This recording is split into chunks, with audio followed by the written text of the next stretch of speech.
धन्यवाद करना चाहूंगी. Now I'll proceed to the annual report. You all know very well that annual report usually consists of the achievements that we have throughout the year. So we started the session this year with the 1st of April 2025, and like every year, most of the days activities were celebrated. Some of the names I would like to take, like Mother's Day we had. During Mother's Day, I remember there were some blackout and Dharamshala if I'll talk about because of Indo-Pak war situations. So that we had online because हमारे बच्चों ने तैयारी की थी. हमेशा हम mother's day पे mother's को बुलाते हैं अपने और कुछ सेलिब्रेट करवाते हैं और बच्चे जो है अपने मदर्स के लिए कुछ ना कुछ जरूर प्रिपेयर करवाते हैं so as to make them feel special. But this time it was not possible. But the students have prepared, so we had that activity online. Then thereafter we have Environment Day celebration, Yoga Day celebration at Kangra Fort as well as in school. World Heritage Day celebration at Kangra Fort, Rakhi making competition, Deepavali celebration, poster making, toran making, card making and Rangoli making activities at school. From last I think 8 to 9 years, it has been my 10th year here in this school at Kangra. Again, our result was 100%. Total 21 students appeared in class 10 board examination. My school is up to class 10 only. So 21 students appeared and all of them got the class. The highest percentage, it was 89% and that position was backed by Nitin. The boy is present here. Nitin, I want you to come here. I would like our guest to present him the mentor. It helps us a lot in making discipline amongst students. One more big achievement that we are having this year is in the month of September, on 11th, 12th and 13th September, Maharishi Vidya Mandir School Kangra got opportunity to host Maharishi Regional Cultural Celebration, that is MRCC 2025-26. हमारे जो महर्षि विद्या मंदिर है वो 70 different states में है and currently 153 schools हमारे all over India में. तो इस बार कुरुक्षेत्र रीजन में हमारा जो हिमाचल, जम्मू एंड हरियाणा प्लस ये स्टेट्स इन स्टेट्स हमारे यहाँ पे आते हैं. तो इन स्टेट्स में टोटल 12 स्कूल्स हैं. तो इनका जो रीजनल कल्चरल सेलिब्रेशन था ये इस बार हमारे स्कूल को एक अपॉर्चुनिटी मिली होस्ट करने के लिए. So we did that and it was a 3 days event.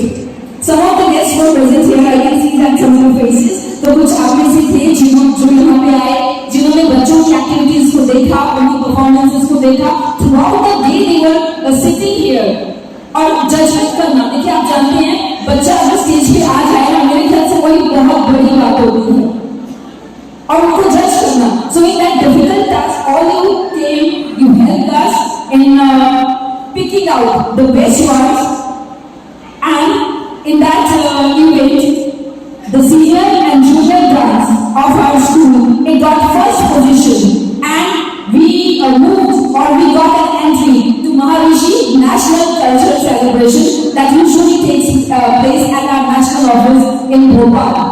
So Bhopal में नवंबर में जो एक्टिविटी हुई और एक चीज और इस बार का जो रीजनल कल्चरल सेलिब्रेशन था it was big different because इस बार सब जूनियर्स को भी इंक्लूड किया गया था. Sub juniors is lotus and marigold first and second class, third to fifth. पहले रीजनल कल्चरल सेलिब्रेशन में सिर्फ 6 से लेकर 12 तक के बच्चे पार्टिसिपेट करते थे और इस बार फर्स्ट टाइम था कि 1 to 5 में भी पार्टिसिपेट किया. आपने 2 different categories that is lotus and marigold. For our school this year was that Maharishi Vidya Mandir Kangra got first position in India for being the best school in state boards. पहली बार ऐसा हुआ मुझे लगता है कि north India के किसी school को मिला. हमारे स्कूल का इंफ्रास्ट्रक्चर मैक्सिमम हमारे पेरेंट्स ही यहाँ पे अगर कोई नहीं आया है so we have a very limited infrastructure. So there are around 32 criteria to judge a school as per our organization. Every year they give first position and most of the schools are CBSE भी मैंने 1 जुलाई को join करा था, तो मुझे कुछ भ्रांतियां लगी, जैसे कि आपके जो ऑर्गेनाइजेशन ने बताया आपको कि सबसे पहले हमें 10th और 12th क्लास में जो हमारे सीरीज में पेपर आते थे और सभी ABC सीरीज में क्वेश्चन पेपर में क्वेश्चंस अलग अलग होते थे, तो मुझे लगा कि बच्चों को इक्वल प्लेइंग फील्ड नहीं मिलती। तो हमने तीनों सीरीज में क्वेश्चन सेम करे हैं, उनका क्रम अलग अलग कर दिया है। मैं समझता हूं कि बच्चों को अब एक बराबर अपॉर्चुनिटी मिलेगी अपनी परफॉर्मेंस दिखाने की। एक और नोटिफिकेशन जारी करी है, कुछ बच्चे हमारे रेगुलर एग्जाम में 10th के रह जाते हैं, जो 2 सब्जेक्ट में रह जाएंगे, उनको 10th में उसी साल जून में दोबारा से एग्जाम देने का मौका दिया जाएगा, इससे उनका 1 साल वेस्ट ना। हिमाचल प्रदेश स्कूल शिक्षा बोर्ड पूरे भारतवर्ष में पहला बोर्ड है जिसने नेशनल एजुकेशन पॉलिसी के तहत चैप्टर वाइज जो है MCQ साइट पे उपलब्ध कराए हैं। आप बोर्ड की साइट पे जाइए, उसमें डाउनलोड में जाइए, आपको MCQ जो आप नीट के पेपर में चाहिए, आपको इंजीनियरिंग के पेपर में चाहिए, NDA के पेपर में चाहिए। हमारे समय में बोर्ड होते थे, चाक होता था, और हमारी ड्यूटी होती थी कि सब टीचर के आने से पहले बोर्ड को साफ करना है। पर समय के साथ बदलाव आना चाहिए, जरूरी नहीं। हमें पूरे जो हमारी टेक्नोलॉजी है उसका इस्तेमाल करना है और उसका गुलाम नहीं बनना। जो मैंने अपने जीवन काल में महसूस करा कि अब मोबाइल पे हमारे समय में डिक्लेमेशन होता था, कंपटीशन होता था, उसमें टॉपिक दिया जाता था विज्ञान के शाप और अभिशाप। मैं समझता हूं वो हमें मोबाइल पे लाना पड़ेगा। मैंने पिछले दिनों CM साहब से चर्चा करी कि बच्चों को मोबाइल की सुविधा ज्यादा उपलब्ध करा दिया गया है कि हमारे परिवार सिमटते जा रहे हैं, समय नहीं है बच्चों के लिए, बच्चों को समय दीजिए। और आज आप उनको समय देंगे तो कल ये आपको समय देंगे, तो कल आप इनके लिए पछताओगे, आपको समय नहीं देंगे। मैंने CM से रिक्वेस्ट करी थी और मुझे आपको बताते हुए खुशी हो रही है कि अगले कैबिनेट सेशन से हम सभी स्कूलों में मोबाइल फोन को बंद करने जा रहे हैं। टीचर ने ध्यान में लाए कि हमें बोर्ड भेजनी होती है, सब कुछ ऑनलाइन है, कोई दिक्कत नहीं है। हर स्कूल में स्मार्ट क्लासरूम है, कंप्यूटर्स है, और फोटो उससे आप अपलोड करिए। तो मैं समझता हूं बच्चों को टेक्नोलॉजी का फायदा उठाना है, तो साथ के साथ सोचना है हमें उनको क्या दिखाना है और क्या नहीं दिखाना। प्रोवाइड करना बोर्ड के एकाधिकार में आता है, सिलेबस को सेट करना, एग्जामिनेशन कंडक्शन कराना, इवैल्यूएशन करना और टाइम पे रिजल्ट पब्लिश करना, जिससे बच्चे को आगे कॉम्पिटिशन में दिक्कत ना आए। अभी मुख्यमंत्री जी ने नशे के खिलाफ एक अभियान चलाया, हम 2 चैप्टर इसमें इंक्लूड करेंगे अपने सिलेबस में, एक अपने संस्कारों के बारे में और एक नशे के खिलाफ जागरूकता फैलाने में। ये दोनों चैप्टर हम इंक्लूड करेंगे। और समाज में मैं देखता हूं, हम जब छोटे थे हमें घर में कोई गेस्ट आता था तो माता पिता बोले इसके पाँव छूइए, हम पाँव छूते थे। समय के साथ बदलाव होता चला गया, पाँव से लोग पाँव छूने को बोलते हैं घुटनों तक पहुंचे हैं, अब वो पाँव छूने को लोग कमर तक पहुंच गए। इससे बेहतर पाँव मत छूइए, मन में नहीं मत छूइए। ये गलती बच्चों को नहीं है, ये गलती हम जैसे माता पिता की। मैं अपने आप को धन्य समझता हूं, तो मैं एक साधारण परिवार से निकला था। मेरे दादाजी तो फेरी लगाते थे, घर जाके बर्तन बेचते थे। वो एक माध्यम बनाने, अच्छे नागरिक पैदा करने का। सभी बच्चे डॉक्टर्स, इंजीनियर्स, आईएएस या पायलट नहीं बन पाएंगे।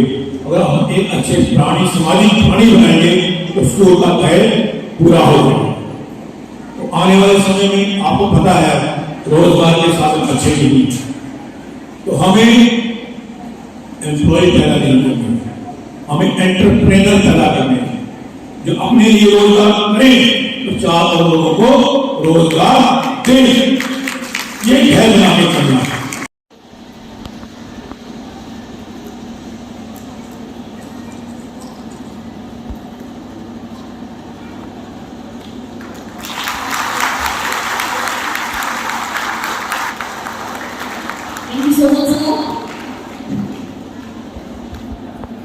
इस कैलेंडर में अभी आप सभी को मिलेगा थोड़ी देर तक, बट इस कैलेंडर में हर एक तालियों के साथ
खड़ा होना है। यहाँ की ठंडी हवाएं दिलों को जोड़ने का हुनर रखती हैं। जिसका ताज हिमालय है, जहाँ बहती गंगा धारा है, जहाँ अनेकता में एकता है, जहाँ सत्यमेव जयते का नारा है, वो भारत देश हमारा है, वो भारत देश हमारा है, वो भारत देश हमारा है। मेरे महाराष्ट्र में गणेश विसर्जन और लावनी बहुत ही प्रसिद्ध त्योहार है, और जहाँ संस्कृति रंग बदलती है वहाँ पर धर्म और जाति को नहीं देखा जाता, इसलिए मैं हर एक धर्म को मानता हूँ। रंग, नृत्य और परंपराओं के लिए जाने जाते हैं, पर अपनी पहचान में देशभक्ति भी गहरी है और एकता ही हमारी परंपरा है। मजामा छो, मैं गुजरात से हूँ। मेरी धरती देवी देवताओं से सजी हुई है। मेरे गुजरात में कुछ प्रसिद्ध मंदिर हैं, उनमें से सोमनाथ, द्वारिकाधीश और गुजरात के घर बेटकों को कोई नहीं भूल सकता। हम गुजराती बड़े ही मस्त रहते हैं, किसी भी धर्म में भेदभाव को नहीं रखते। राजस्थान से मेरी पहचान मेरी शान है, ये रेत के कण में बसे इतिहास मेरी जान है। ये किले, लोक कलाएं, परंपराएं मेरी कहानी कहती है। मैं भारत, मेरी भारत की धरती मेरे भारत को रंग, संस्कृति और पहचान देती है। खालसा वाहिगुरु जी की फतेह।